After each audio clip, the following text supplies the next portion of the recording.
Hello and welcome. Today we will talk about IoT. We will see its definition. We will see some examples of IoT and benefits of IoT. So let's begin.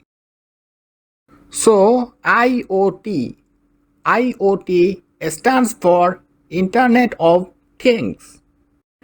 The Internet of Things make devices smarter and more connected, allowing them to work together to make our life easier, homes smarter, and industries more efficient.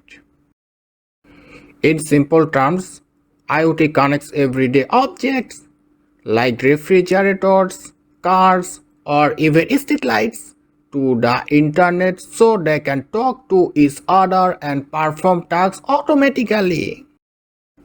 Now, let's see examples of IoT. Smart thermostats adjust room temperature automatically.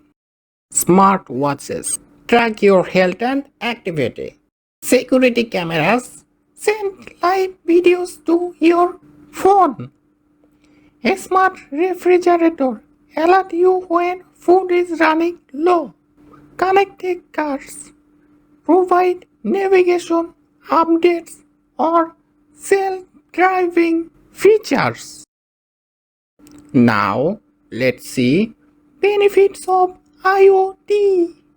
Increases efficiency and automation, helps in real-time decision making, saves time and energy, improves safety and convenience.